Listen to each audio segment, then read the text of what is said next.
다 같이 찬양하면서 하나님 앞에 예배드리겠습니다. 주께 가오니 이제 찬양하겠습니다.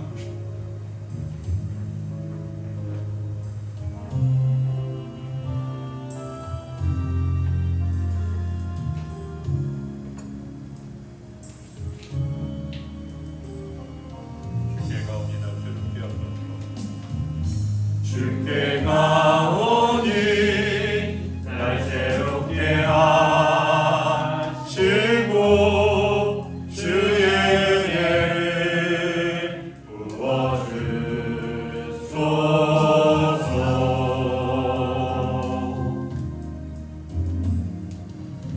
내 안에 발견한 나의 연약함 모두 벗어지리라. 주의 사랑으로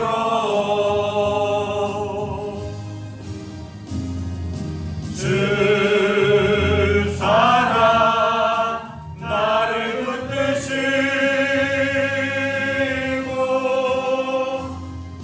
주 곁에 날 이끄소서.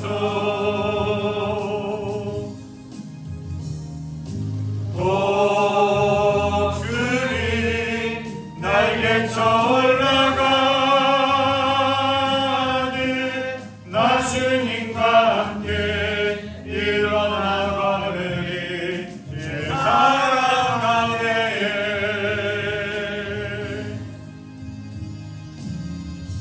나의 눈 열어 주를 보게 하시고 주의 사랑을 알게 하소서.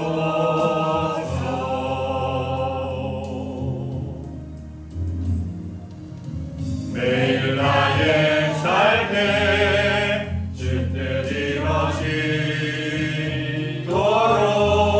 새롭게 하소서. 주의 사랑으로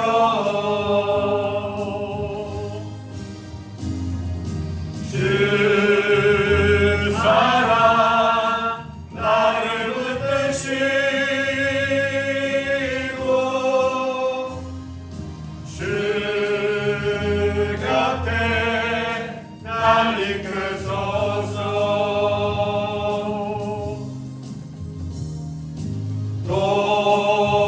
독수리 날개쳐 올라가니 나 주님과 함께 일어나거느니 주의 사랑 안에.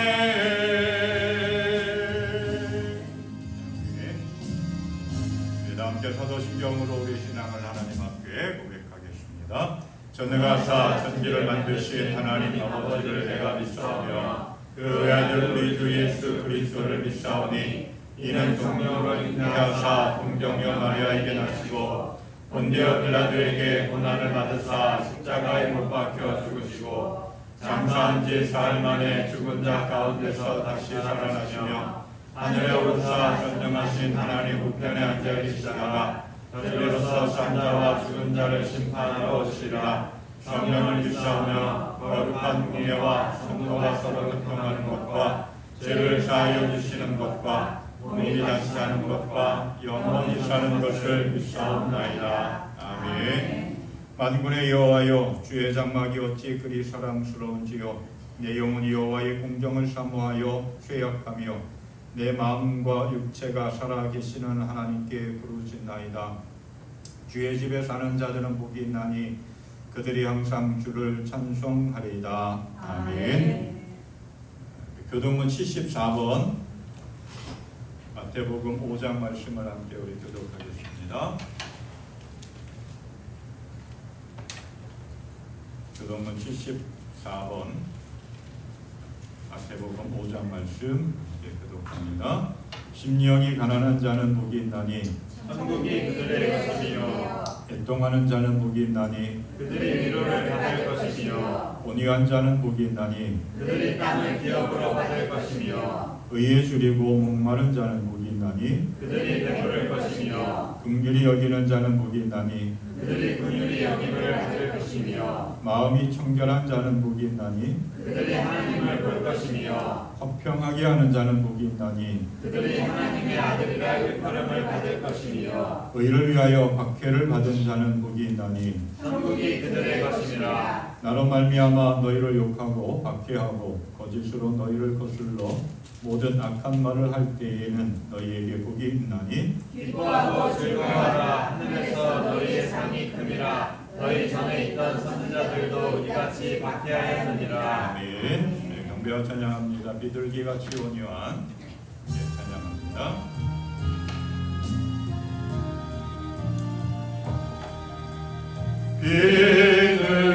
비둘기같이 온유한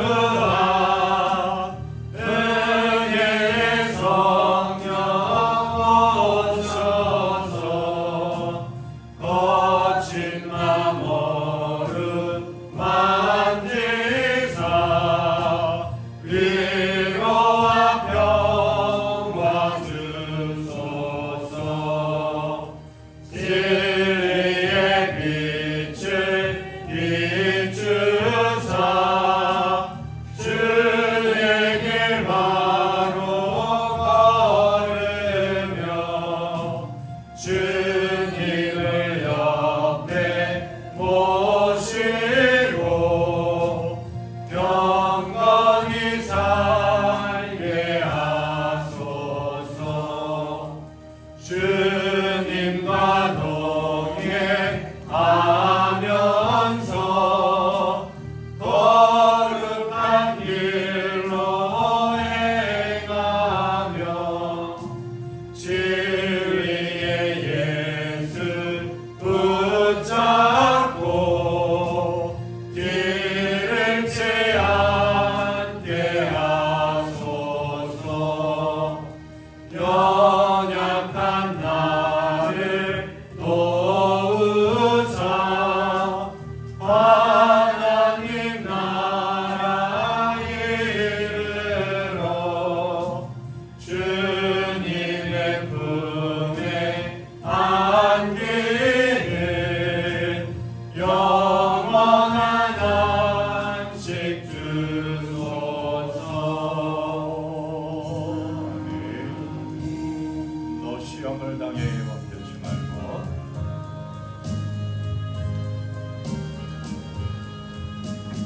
너 시험을 당해 지치지 말고 너 용기를 다해 곧 물리치라. 너 시험을 이겨 새 힘을 얻고 주 예수를 믿어 늘 승리하라. 우리 구주의 힘과 그의 위로를 빌라. 주님 편에 서서 항상 도우시리. 내 친구를 삼가 잘 선택하고 너행을 삼가 늘 조심하라. 너 열심을 다해 늘 충성하고 온 정성을 다해 주 봉사하라. 우리 구주의 힘과 그의 위로를 빌라. 주님 내 편에 서서 항상 도우시니. 잘 이기는 자는 상 받으리니. 넌 약심치 말고 늘 전진하라. 내 구세주 예수 힘주시리니. 주 예수를 믿어 늘 승리하라.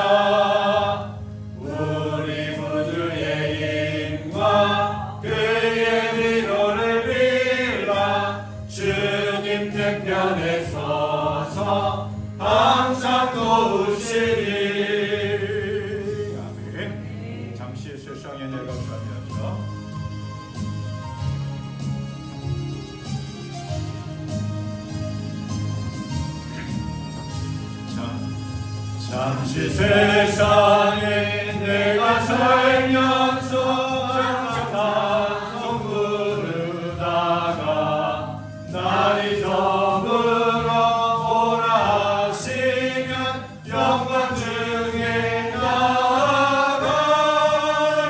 열린 천국 문 내가 들어가 세상 짐을 내려놓고 빛난 별유가 받았으로서 주와 함께 길이 살리. 눈물 골짜기 더듬으면서 나의 갈 길 나간 후에 주의 품 안에 내가 안기어 영원토록 살리로다. 열린 천국 문 내가 들어가 세상 짐을 내려놓고 빛난 별유가 받았으로서 주와 함께 길이 살리. 나의 가는 길 멀고 험하며 나는 높고 고른 길퍼 고난 나의 못 쉴 곳 없어도 복된 날이 밝아오리. 열린 천국 문 내가 들어가 세상 짐을 내려놓고 빛난 별유가 받았으로서 주와 함께 길이 살리. 한숨 가시고 구름 없는 날 사모하며 기다리니 내가 그리던 주를 배울 때 나의 기쁨 넘치리라. 열린 천국 문 내가 들어가 세상 짐을 내려놓고 빛난 별유가 받았으고서 주와 함께 길이 살리. 아멘. 이 시간 우리 함께 한 마음으로 하나님 앞에 기도합니다. 하나님 사랑하여 주셔서 감사합니다. 주님의 은혜로 붙잡아 주셔서 감사합니다. 늘 주님을 찬양하며 예배하는 삶 되게 하여 주시옵소서. 온전한 믿음과 온전한 마음으로 하나님을 예배하며 살기를 원합니다. 날마다 주님의 은혜에 보좌에 거하는 깨어있는 믿음의 삶 되게 하시고 예배자의 삶을 살게 하여 주시옵소서. 함께 기도합니다. 할렐루야. 하나님 아버지 감사합니다. 찬양합니다. 늘 주님을 찬양하며 예배하기 원합니다. 우리를 구원하시고 하나님 안으로 인도하신 아버지 하나님, 어떠한 삶 속에서든지 하나님을 예배할 수 있도록 우리의 삶을 깨워주시고 하나님을 찬양할 수 있도록 우리의 삶을 인도하여 주시옵소서. 하나님 주일만 기억하고 주일만 나와 예배하는 것이 아니라 우리의 일상이 나의 삶이 하나님이 기뻐하시는 온전한 예배자의 삶이 되기를 원합니다. 우리의 마음을 붙잡아 주시옵소서. 구원의 은혜를 베풀어 주신 하나님께 감사하며 찬양하기를 원하고 하나님 함께 하시고 늘 주님 앞에 온전히 설 수 있도록 인도하여 주시고 우리를 깨워 주시옵소서. 흔들려 모실 주님을 찬양하며 예배하며 걸어가게 하시고 온전히 주님만 바라보며 걸어가는 공변히 생활하여 주시옵소서. 이 시간도 주님 앞에 나와 예배합니다. 하나님 하여튼 은혜와 능력과 권능을 베풀어 주시고 주의 영광을 복하고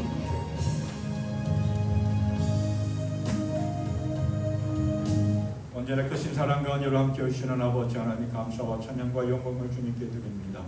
우리를 구원하여 주시고 주의 사랑으로 인도하여 주셔서 천국을 향하여 걸어갈 수 있도록 걸음걸음마다 붙잡아 주시고 이끌어 주신 하나님 감사합니다. 하나님 구원하여 주셨는데 그 은혜와 사랑에 보답하지 못하고 늘 죄악 가운데 있습니다. 이 험한 세상 살아가면서 우리의 마음과 우리의 몸이 더럽혀지지 않기를 원합니다. 그래서 하나님이 기뻐하시는, 하나님이 찾으시는, 하나님께서 기다리시는 온전한 예배자의 삶을 살아가기를 간절히 원합니다. 주여 깨워주시고 이끌어주시고 인도하여 주시옵소서. 하나님께 기쁨이 되어지고 하나님께서 자랑스럽게 여기시는 건강한 신앙의 삶, 예배자의 삶을 살게 하여 주시옵소서. 주일만 기억하고 주님 앞에 나와 예배하는 것이 아니라 우리의 매일의 삶이 하나님 예배할 수 있도록 도와주시고 깨워주시옵소서.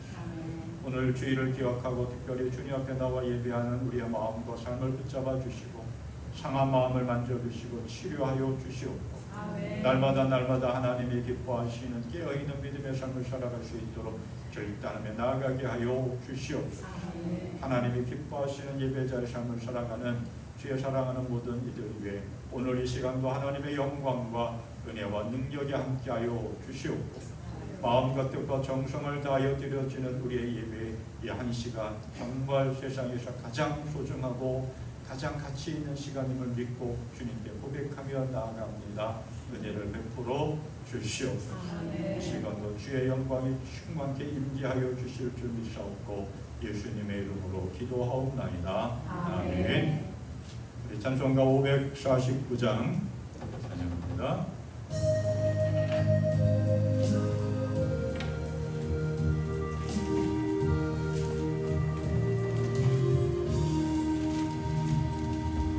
내 주여 뜻대로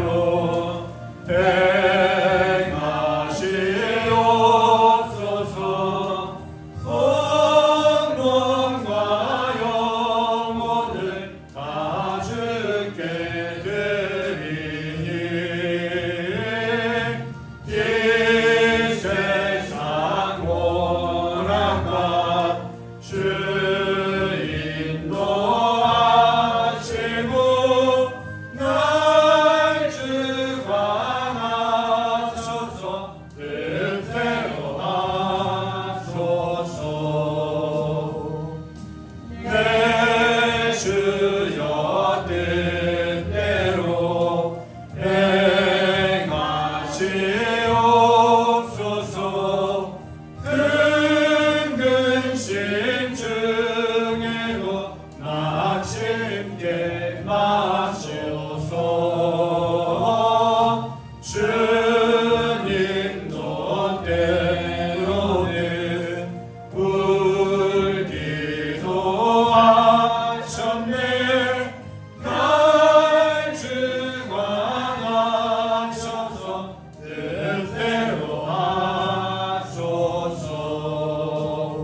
말씀 마태복음 16장 13절부터 20절까지 말씀을 함께 보겠습니다.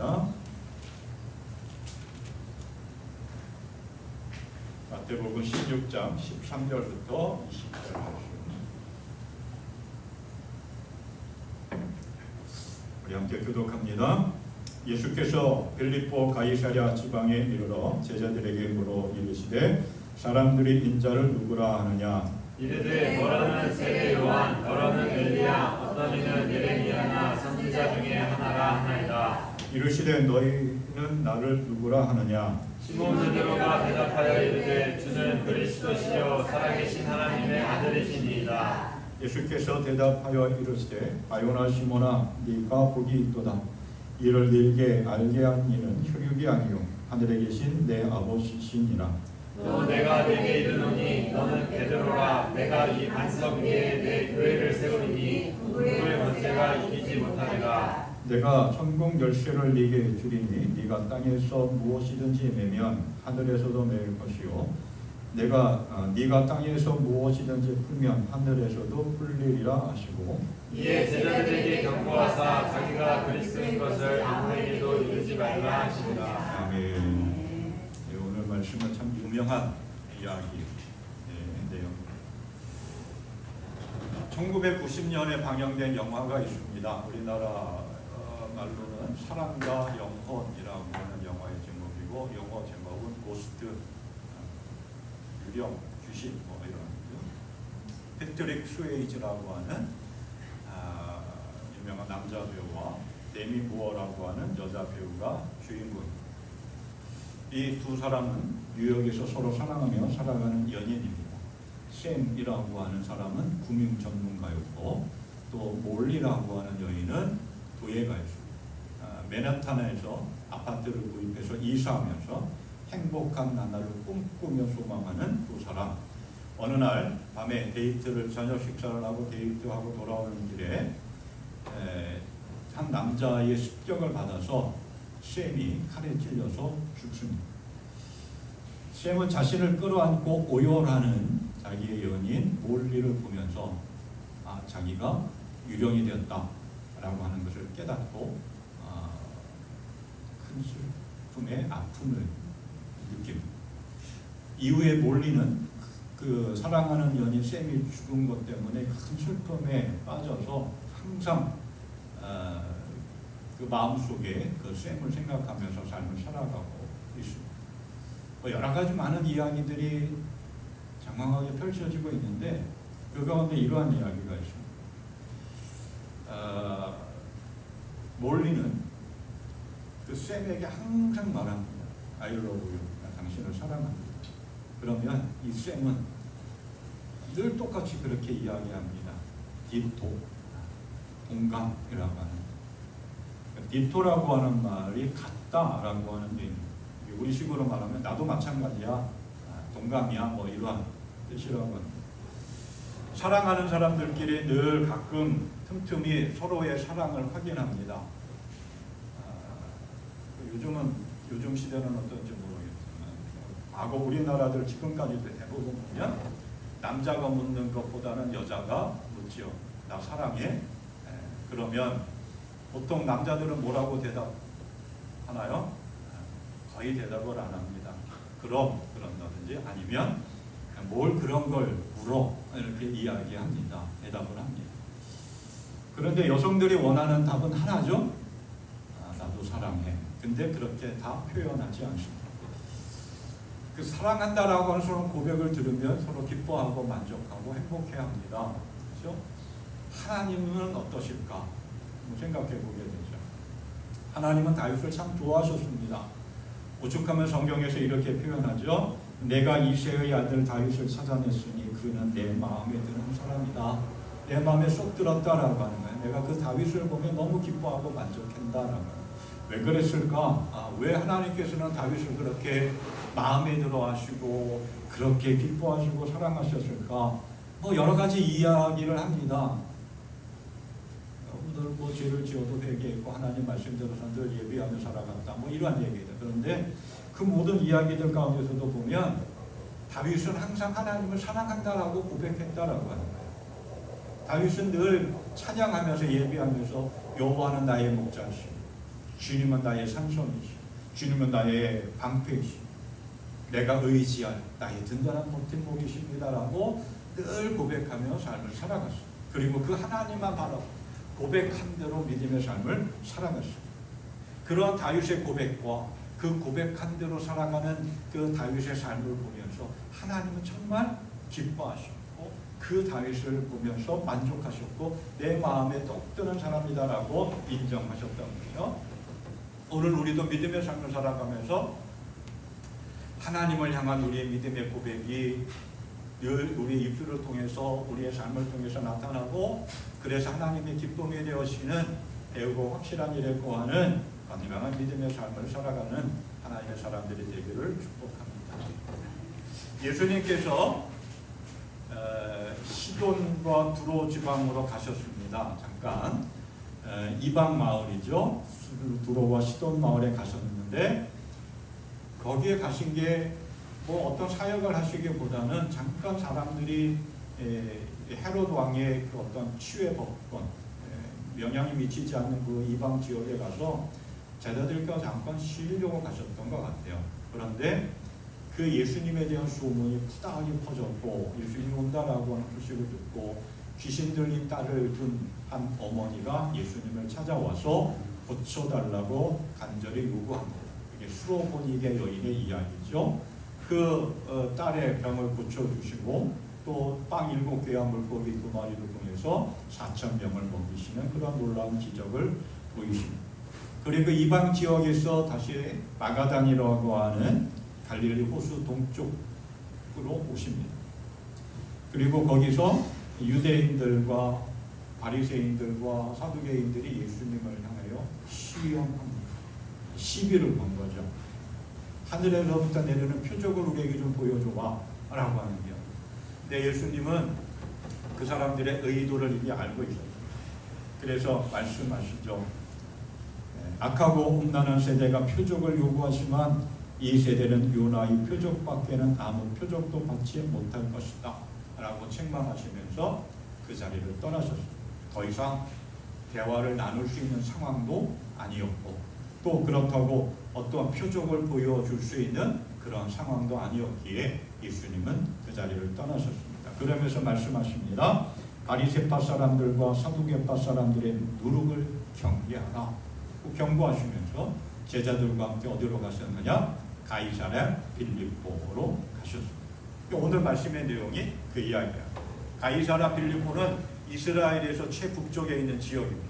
그러니까 이방 지역과 가까운 지역이었고 그리고 시편에 있는 말씀에도 나오지만 이스라엘에서 가장 높은 산인 헬몬산, 계양산이 395m인데 그거보다 조금 작은 산, 약 345m 높이의 헬몬산에서부터 물이 흘러내려가지고 유단강까지 흘러내려서 많은 그러한 풍요로운 도시가 이 가이사랴 빌립보였습니다. 구약 시대에는 행운의 신 바알을 섬기는 그러한 곳이었고 이곳이 이제 그리스인들이 살면서 그리스인들이 섬기는 판이라고 하는 신. 그래서 허리 위쪽에는 사람의 모습이고 그 밑에는 염소의 다리하고 풀을 가지고 있는 신. 춤과 음악을 좋아하기도 하지만 때로는 화를 많이 냈다라고 합니다. 이 판이라고 하는 신. 그래서 우리가 어떤 공포라고 하는 것을 느낄 때 패닉이라고 하는 그게 이제 판이라고 하는 이 신에서부터 나왔다 이렇게 이야기합니다. 그래서 이 판신을 섬긴다고 해가지고 이 지역 이름이 원래는 뭐였냐면 파네아스라고 하는 곳이었다고 합니다. 이곳은 이 판신뿐만 아니라 바알신도 그렇고 제우스 신을 비롯해서 수많은 신들을 섬겼던 그러한 곳입니다. 그곳에 예수님께서 제자들과 함께 가셨습니다. 예수님께서 탄생하실 때에 유대의 왕이 누구였느냐? 헤롯 대왕이라고 하는 사람이었습니다. 이 헤롯 대왕은 이스라엘로 귀화한 이두메 출신의 에돔 족속의 후손입니다. 그러니까 왕이 됐지만 정통성에 문제가 있었다. 유대인들의 마음을 다 얻지를 못했습니다. 그래서 유대인들의 마음을 얻기 위해서 유대인 왕가인 하스모니아 왕족의 딸과 결혼합니다. 그리고 또 유대인들의 마음을 얻기 위해서 예루살렘 성전을 재건을 시작합니다. 70년 동안 60년. 이 헤롯 대왕이 이방인 출신인데 유대인도 아닌데 어떻게 유대인의 왕이 됐느냐, 유대의 왕이 됐느냐, 여러 가지 과정을 통해서 상황들이 있었지만 로마 황제인 아우구스토스의 신임을 얻습니다. 그래서 아우구스토스가 유대 지역을 다스리는데 이 헤롯 대왕, 헤롯이라고 하는 인물을 이스라엘의 왕으로 세웁니다. 백성들에 의해서 또는 어떠한 혈통에 의해서 유대의 왕이 된 것이 아니라 로마 황제에 의해서 유대의 왕이 된 거예요. 그래서 이 사람을 헤롯 대왕이다 이렇게 이야기합니다.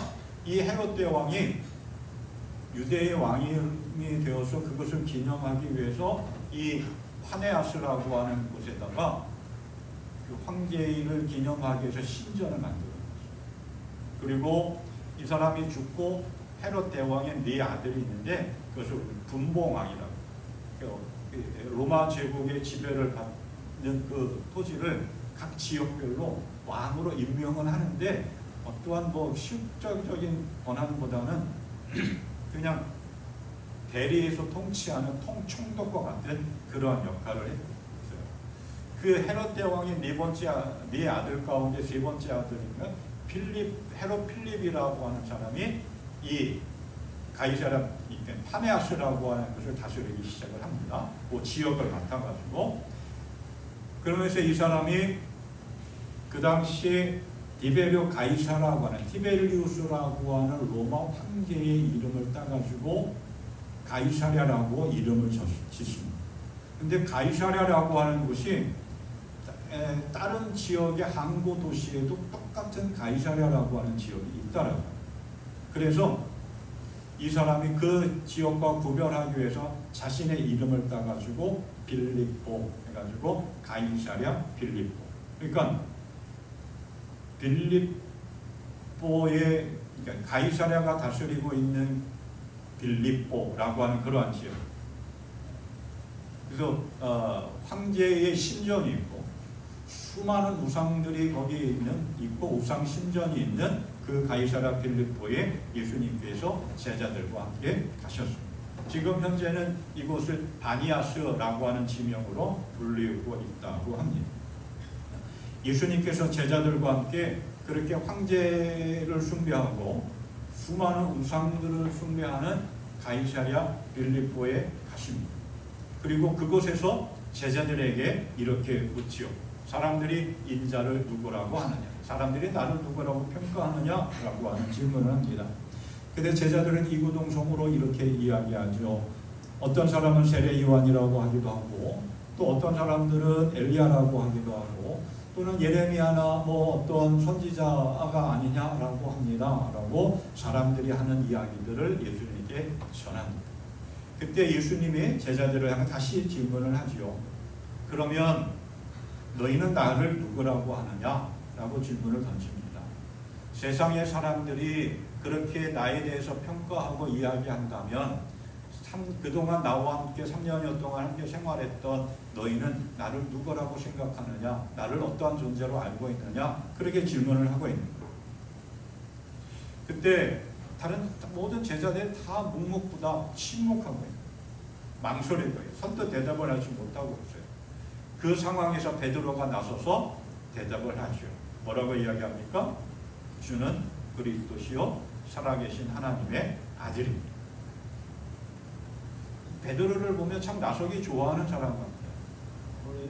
우리가 살아가는 이 세상도 보면 교회 아니고 교회 바깥이건 정말 나서서 뭔가 일을 하려고 하는 사람들이 참 많이 있어요.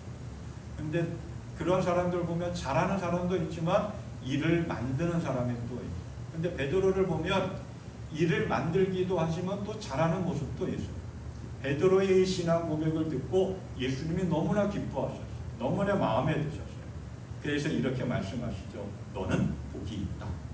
그러면서 말씀합니다. 가요나 시몬아 너는 복이 있다. 너희에게 이것을 알려주신 분은 사람이 아니라 하늘에 계신 나의 아버지다.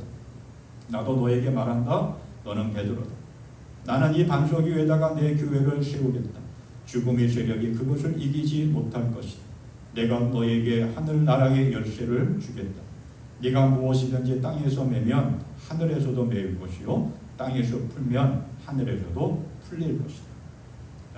예수님께서 우상 숭배가 있고 수많은 우상의 신전들이 있고 황제를 숭배하면서 온갖 타락한 문화가 있는 그 가이사랴 빌립보에서 예수님을 제자들을 데리고 가셨고 왜 그곳에서 신앙의 고백을 듣기를 원하셨을까?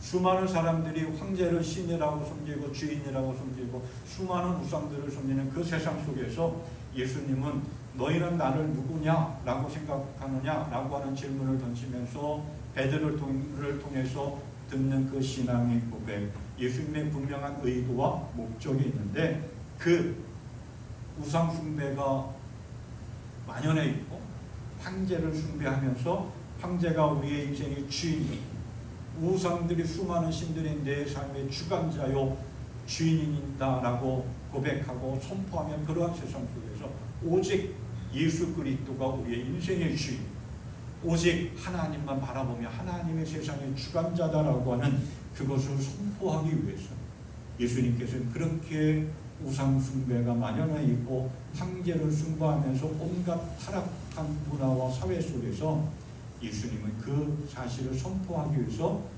굳이 가이사랴 빌립보로 가셨던 겁니다. 그리고 그곳에서 베드로의 그 신앙 고백, 주는 그리스도시요 하나님의 살아계신 하나님의 아들이십니다 라고 하는 그 고백을 듣고 예수님은 너무 기쁘셨던 거죠. 그리고 베드로를 축복하셨고, 그리고 베드로를 더 많이 사랑하셨고, 그리고 그 베드로 그 고백을 더 칭찬하셨던 모습입니다. 자, 베드로의 신앙 고백이 왜 예수님께서는 기뻐하셨을까? 베드로의 신앙 고백이 예수님의 기쁨이 된 이유는 무엇일까? 오늘 말씀을 통해서 하나 생각해 봅니다. 베드로의 신앙 고백에 예수님께 기쁨이 된 첫 번째 이유는 하나님께서 주신 믿음의 고백이기 때문에 그렇습니다. 주는 그리스도시요 살아계신 하나님의 아들이십니다 라고 하는 베드로의 고백을 듣고 예수님께서 이렇게 말씀하시죠. 바요나 시몬아, 시몬 바요나야, 너는 복이 있다. 너에게 이것을 알려주시는 분은 사람이 아니라 하늘에 계신 나의 아버지시다. 예수님께서 제자들에게 그러면 세상 사람들은 다 그렇게 이야기한다 하지만 그러면 나와 함께 하고 있는 너희는 나를 누구라 생각하는, 내가 어떠한 존재인지 알겠느냐라고 질문했을 때 제자들은 다 침묵하고 있어요. 아무런 대답도 하지 않고 있어요. 뭐라고 답변할 줄을 몰랐겠죠. 그때 베드로가 앞장서서 나서 정확하고 확신 있게 대답합니다. 주는 그리스도시요 살아계신 하나님의 아들이십니다. 이 정확하고 확신 있는 베드로의 그 신앙 고백 정말 대단하죠. 베드로가 뭐 배운 것도 많이 있는 것도 아니고, 그리고 다른 제자들에 비해서 뭔가 특출난 것도 아니고, 특출났다면 그냥 뭐든지 앞장서서 자기가 하려고 했던 그러한 것, 이렇게 순간순간 화도 많이 냈던 그러한 것, 사람. 정말 칭찬받을 만한 그러한 베드로의 대답이죠. 그런데 예수님은 베드로가 그렇게 대답한 것, 정말 뛰어난 지식이나 베드로가 정말 통찰력 있는 그런 지혜나 뭔가 연구해 가지고 습득해서 고백한 것이 아니라 하나님이 주신 지혜로 믿음의 고백을 했다라고, 하나님이 깨닫게 해주셨고 하나님이 알게 해주셨다라고 하는 거예요. 주는 그리스도시요 살아계신 하나님의 아들입니다라고 하는 이 고백, 베드로의 고백은 두 가지의 의미를 우리에게 가르쳐줍니다. 첫째는 주는 그리스도입니다라고 하는 거예요. 그리스도라고 하는 말은 기름 부음 받은 자라고 하는 거예요. 메시아라고 하는 말, 구원자라고 하는 거예요. 예수님은 우리의 구원자입니다 라고 하는 고백입니다. 예수님은 하나님으로부터 특별한 사명을 받고 우리에게 오셨다라고 하는 고백이에요. 그 특별한 사명이 뭐냐? 우리를 구원하게 오셨다. 우리를 죄에서 구원하기, 용서하시고 구원하기 위해서. 구약시대에 지금까지 있었던 모든 예언을 이루시기 위하여 구원자로 오셨다. 두 번째 의미는 뭐냐, 선포는 뭐냐면 그리스도이신 주님은 살아계신 하나님의 아들입니다 라고 하는 고백입니다. 바울 사도가 빌립보를 통해서 우리에게 이렇게 이야기합니다. 예수님은 하나님의 모습을 지니셨으나 하나님과 동등된 분이다. 하나님의 아들, 하나님과 동일한 분, 그분이 우리에게 오셨다고 하는 거예요. 하나님과의 동일한 본질을 지니신 그분, 그가 예수님이다라고 하는 거예요. 이러한 베드로의 고백은 베드로가 뭐 뛰어난 지식이 있거나 뭐 이렇게 연구하거나 교육을 받고 어떤 경험을 통해서 터득한 지혜로 고백한 것이 아니라고 합니다. 하나님이 그 순간 베드로에게 인지하셔서 예수 그리스도가 어떠한 분인지 가르쳐 주셨다는 거예요. 그리고 그것을 고백할 수 있도록 하나님께서 은혜를 베풀어 주셨다는 거예요. 베드로의 고백은 전적인 하나님의 은혜, 믿음의 선물이라고 해요. 그래서 베드로가 이렇게, 바울 사도가 이렇게 이야기했습니다. 하나님의 영으로 말하는 사람은 아무도 예수는 저주를 받아라 하고 말할 수 없고, 또 성령으로 감동하지 않고서는 아무도 예수는 주님이시다 하고 말할 수 없습니다. 그러니까 베드로의 고백은 하나님이 주시는 지혜로 말미암은 것이다. 믿음은 하나님의 선물이다라고 바울 사도가 이야기했죠. 이 베드로가 이렇게 고백한 것이 그 순간 주어진 하나님의 인재요, 하나님의 가르쳐 주신 깨달음이라고 하는 것을 우리는 그 뒤에 일어난 사건을 통해서 보면은 확실히 알게 됩니다. 21절 말씀부터 보면 이 고백이 있은 다음에 예수님께서 자신은 버림을 당하고 고난받고 죽을 것이다 라고 말씀하셨어요. 이 십자가의 길을 예고하신 거예요. 그때 베드로가 뭐라고 이야기해요? 22절 말씀을 보면 표준세 번역으로 이렇게 얘기해요. 주님, 안 됩니다. 절대로 이런 일이 주님께 일어나서는 안 됩니다. 그러니까 늘 앞장서고 뭔가 앞서서 나가는 그 베드로, 잘한 모습도 있지만 좀 잘 못한 모습이 너무 많은 건데, 예수님이 가시려고 하는 그 길을 베드로는 인간적인 혈기로 가로막고 있는 거예요. 이건 도저히 안 된다. 그럴 일이 일어나서는 안 돼. 내가 그걸 막겠다라고 앞장서서 나섭니다. 그때 예수님이 뭐라고 말씀하셔요? 23절. 사탄아, 내 뒤로 물러가거라. 너는 나에게 걸림돌이다. 너는 하나님의 일을 생각하지 않고 사람의 일만 생각하는구나 라고 베드로를 호통치셨습니다. 이 상황을 보면 베드로가 주는 그리스도시요 살아계신 하나님의 아들이십니다 라고 고백한 것은 베드로의 어떤 뛰어난 통찰력이나 깊이 있는 연구나 학식을 통한 지혜로 선포한 것이 아니라 그 순간 하나님의 은혜가 임했다라고. 그렇기 때문에 예수님은 그 순간 베드로에게 임한 하나님의 은혜를 보면서 기뻐하셨다. 오늘 우리가 믿음의 삶을 살아가고 예수님이 나의 주님이시고 예수님이 나의 선한 목자이시고 예수님이 나의 인생의 구원자이시고 이 땅에 오신 메시아이심을 믿고 고백하고 그 예수님을 따르며 예배하며 삶을 살아가고 있는 우리도 보면 내 어떠한 결단이나 내 어떠한 지식이나 내 능력으로 예수님을 믿고 따르는 것이 아니라 하나님의 선물이고 하나님의 은혜라고 합니다. 그래서 예수님이 우리가 선택해서 주님을 믿고 따르는 것이 아니라 하나님이 우리를 택하여 부르셨다라고 말씀하셨습니다. 믿음의 결단, 또 믿음의 지혜, 우리가 하나님을 향한 신앙의 고백을 하는 그 모든 것들, 우리가 믿음의 길을 걸어가는 것은 어떠한 지식이나 나의 노력이나 결단이 아니라 하나님의 은혜로 하나님의 선물입니다. 그렇기 때문에 우리는 늘 깨어있는 믿음의 삶을 살아가고 온전한 믿음으로 고백하고 배우고 확실한 일에 거하는 건강한 신앙의 삶은 복된 삶입니다.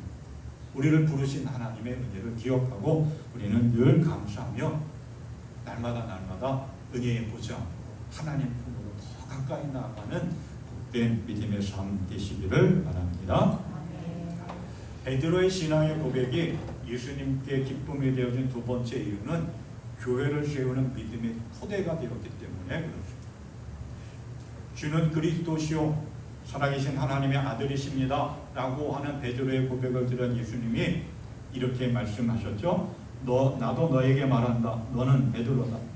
나는 이 반석 위에다가 내 교회를 세우겠다. 죽음의 세력이 그것을 이기지 못할 것이다.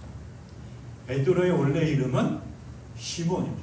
그런데 예수님께서 베드로에게 새로운 이름을 주셨죠. 시몬에게 새로운 이름을 주셨습니다. 그게 뭐냐? 베드로. 마가복음 3장 16절하고 요한복음 1장 42절에서 예수님께서 제자들을 부르시면서 베드로, 시몬이라고 하는 사람에게 베드로라고 하는 이름을 주셨어요. 그게 반석이라고 하는 것이죠. 너 요한의 아들 시몬, 앞으로는 너를 개발할 것이다. 개화가 반석이라고 하는 것이죠. 베드로라고 하는 거예요. 그 약속, 그 말씀이 오늘 이루어졌다라고 성경 주석에서 그렇게 해석을 합니다. 예수님께서 이 반석에 내 교회를 세우겠다라고 해서 이 반석을 헬라어로 페트라, 베드로라고 합니다. 이 반석의 교회를 세우겠다. 그런데 천주교에서는 이 말씀을 그렇게 해석하지 않고 이렇게 해석합니다. 예수님께서 베드로 위에 교회를 세우겠다라고 선언하셨다라고 합니다.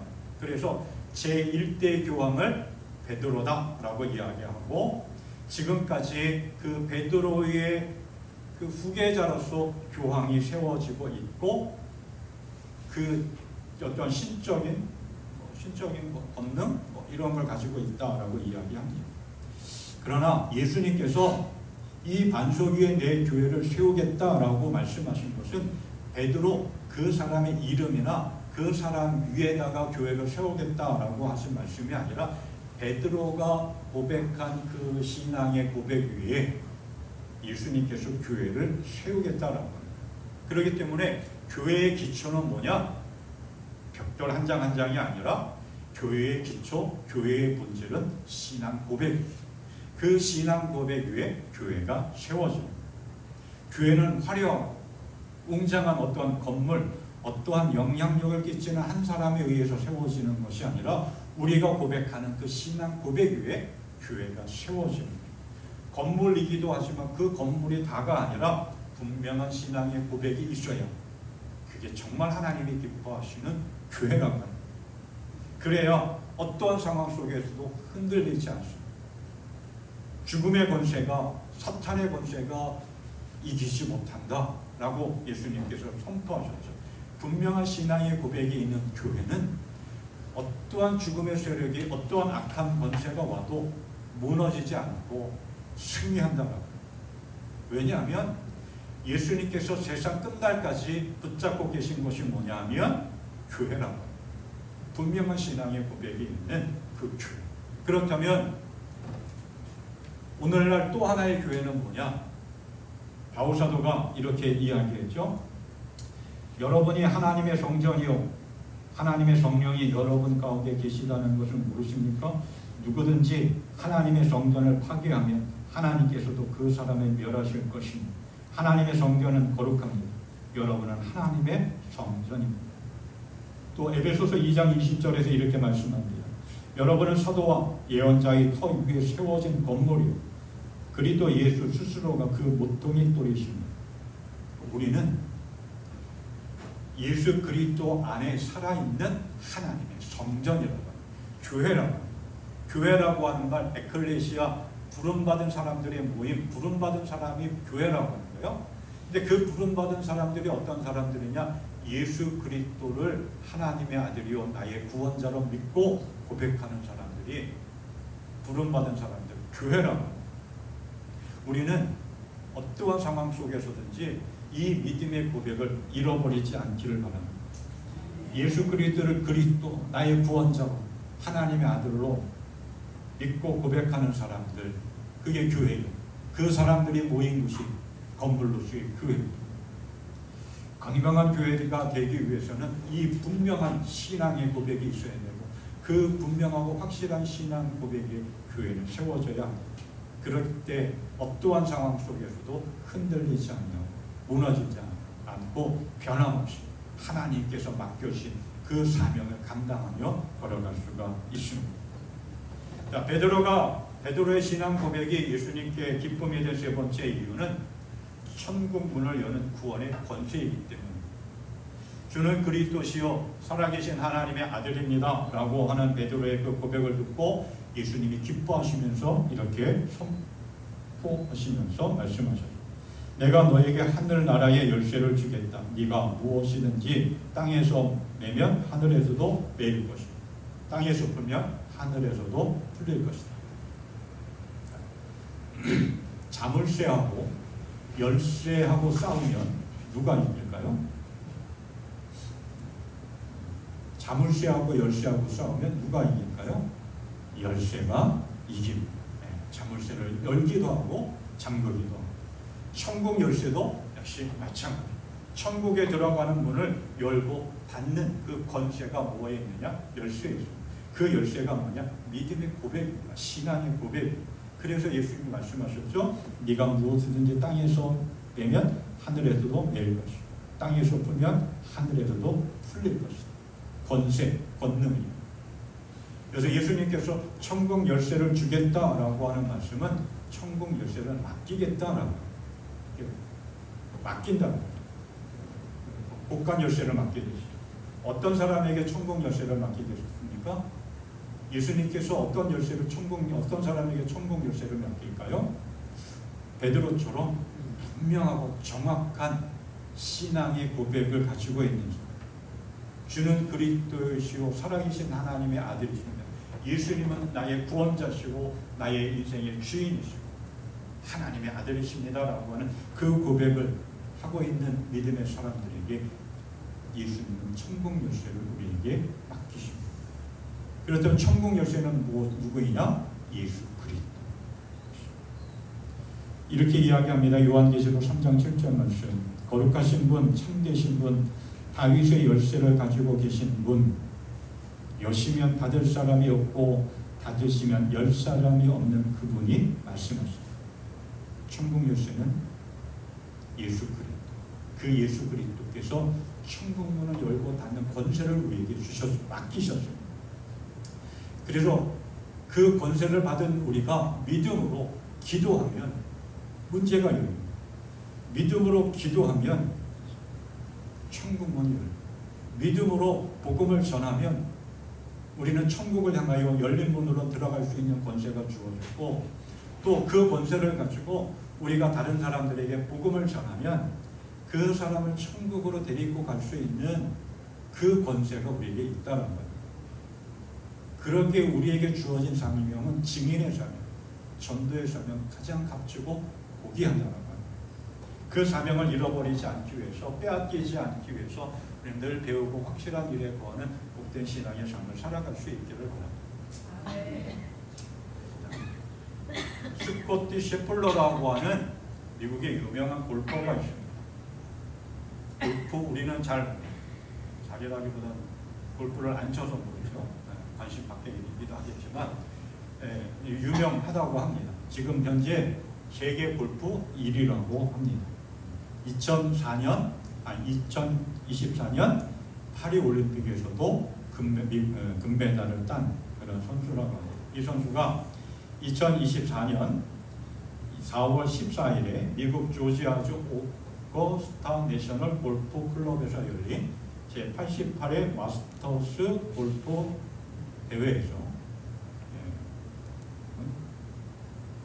그 스코어 점수인데 이거 얘기해봤죠. 1등을 했어. 우승을 했어. 그래서 우승한 상금이 얼마냐? 360만 달러.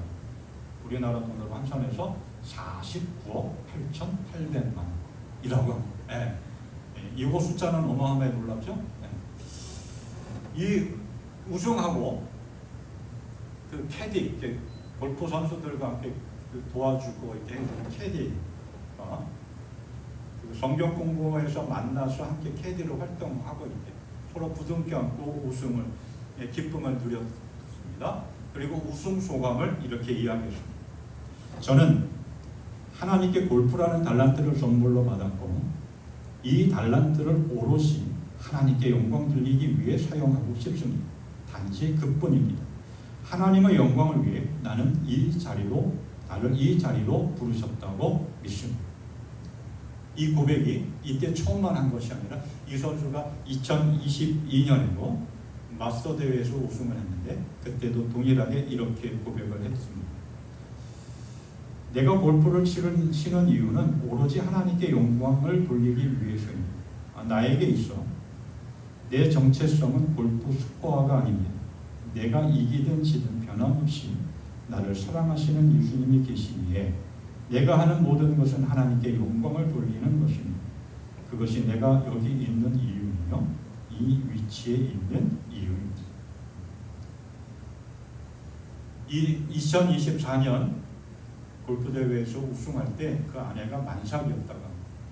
그래서 조산의 기미는 안 보였지만 만약에 경기 중에 아내가 출산을 하면 경기를 포기하고 아내에게 달려가겠다라고 기자회견에서 그렇게 경기 전에 그렇게 이야기했다고 합니다. 그런데 다행히도 경기는 다 끝까지 치렀고 경기 치른 다음에 아내가 출산을 했다고 합니다. 이 스코트 셰플러라고 하는 이 골프 선수의 이 고백을 통해서 보면 하나님이 얼마나 기뻐하실까, 하나님이 얼마나 만족하실까라고 합니다. 어떤 목사님이 이런 말씀을 했습니다. 유진조라고 하는 목사님이 사도신경을 해설한 그 책에서 나는 믿는다라고 하는 그런 책인데, 예수 그리스도를 나의 주님으로 고백하는 것은 보험에 가입하는 것이다. 정말 좋은 보험이 있고 많은 혜택이 주어지는 보험이 있고 그것을 알고 있다 하더라도 그 보험에 가입하지 않으면 그 보험은 나와 상관이 없는 것이다. 내가 예수 그리스도를 알고 교회 다니면서 신앙생활을 하고 있다 하지만 내가 예수 그리스도를 향한 믿음의 고백이 없으면 예수 그리스도는 나와 아무런 상관이 없다라고 이야기합니다. 주는 그리스도시요 살아계신 하나님의 아들이십니다. 이 베드로의 고백을 듣고 예수님은 너무 기뻐하셨습니다. 만족하셨습니다. 하나님이 주신 깨달음이었고 그 믿음의 고백에 교회가 세워지고 그 믿음의 교회 고백 위에 천국문의 열쇠가 주어졌기 때문이죠. 오늘 우리를 향한 예수님의 마음도 그렇지 않을까요? 예수님도 우리를 향해서 듣고 싶어하는 말이 있지 않을까요? 사랑하는 연인끼리 서로 사랑을 고백하고 그 고백을 듣기를 원하는 것처럼 예수님도 우리의 신앙 고백을 듣기를 원하고 계시지 않습니까? 주는 그리스도시요 살아계신 하나님의 아들입니다. 이 베드로의 고백이 베드로만의 고백이 아니라 오늘 우리들의 고백이 될 수 있기를 바랍니다. 또 그 고백만이 아니라 우리는 나름대로 주님을 향한 우리의 고백이 담겨 있습니다. 예수님이 나의 버팀목이고 나의 어떤 방파제가 되어지고 그 믿음의 고백들이 우리 나름대로 믿음의 삶을 살아오면서 느끼고 경험한 하나님의 은혜를 생각하면서 날마다 주님을 향한 우리의 고백을 담대하게 외칠 수 있기를 바랍니다. 그래서 이 믿음의 고백은 그냥 고백만이 아니라 우리의 신앙의 선포이기도 합니다. 하나님을 향한 우리의 고백이고 세상을 향한 우리의 믿음의 선포. 그 믿음의 고백으로 하나님의 기쁨이 되어지고 그 믿음의 고백을 통해서 이 험한 세상 승리하며 살아가는 복된 인생 되기를 주님의 이름으로 축원합니다. 아멘. 찬송가 288장 함께 찬양하며 연명드리겠습니다.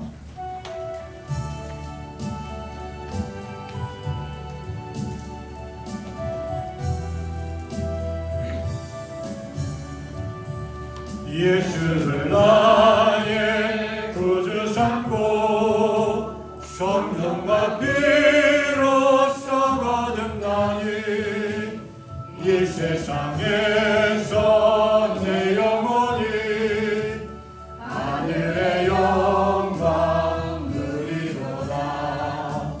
이것이 나의 간증이요 이것이 나의 찬송일세. 나 사는 동안 끊임없이 우주를 찬송하리로다.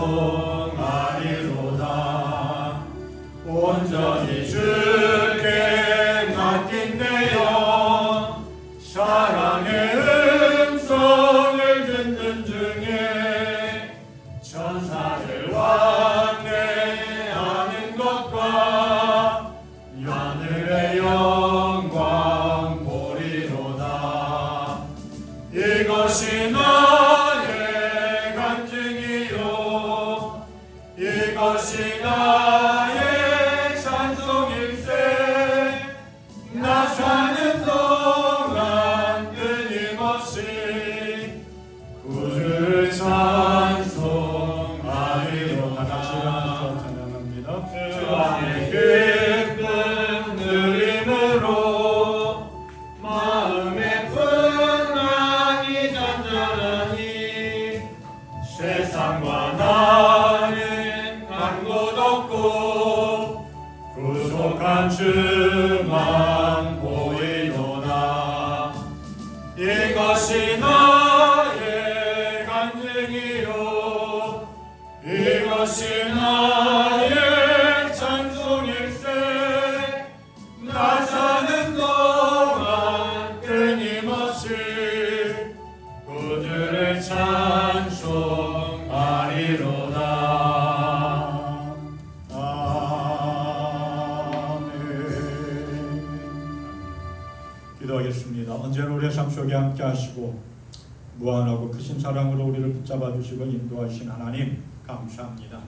그 사랑과 그 은혜로 여기까지 오였기에 더욱더 감사하며 주님만 바라보며 걸어가기를 원합니다. 아멘. 힘들고 어렵고 아파할 때마다 우리를 건져주시고 붙잡아 주시는 하나님, 늘 우리의 든든한 버팀목이 되어주셔서 감사합니다.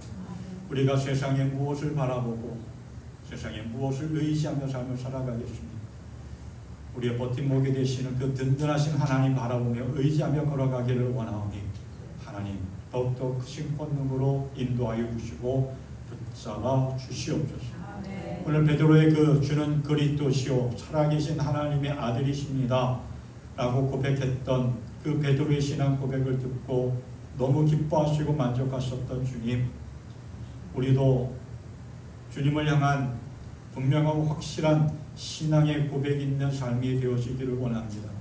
그 고백이 단지 하나님을 향한 우리의 고백일 뿐만 아니라 세상을 향한 우리 믿음의 선포임을 믿기에 어떤 환경과 상황 속에서도 주님을 고백하며 사랑하며 섬기며 나아가는 복되고 아름다운 믿음의 삶 되게 하여 주시옵소서. 베드로의 그 고백을 기뻐하시며 한없는 복을 내려주셨던 주님, 우리가 주님을 향하여 신앙을 고백할 때에 우리에게도 한없는 복을 내려주시옵고 은혜로 우리의 삶을 인도하여 주시옵소서. 하나님의 영광을 전하낼 뿐만 아니라 세상에 하나님을 선포하며 나아가는 복된 인생 되게 하여 주시옵소서. 늘 우리를 사랑으로 붙잡아 주시고 인도하신 하나님, 그 사랑에 감사하며 주의를 기억하고 하나님 앞에 나와 예배하며 마음을 다하고 뜻을 다하고 정성을 다하여 주님께 귀한 예물 드립니다. 드린 손길 하나님 붙잡아 주시고 이끌어 주시옵소서.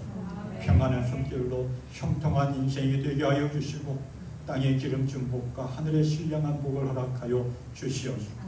걸음걸음마다 승리하게 하여 주시고 승리한 그 삶을 통해서 하나님께 영광 돌리는 복된 인생 허락하여 주시옵소서. 드려진 예물이 또한 귀하게 쓰임받기 원합니다. 축복하옵소서. 채워주시고 귀하게 사용하여 주시옵소서.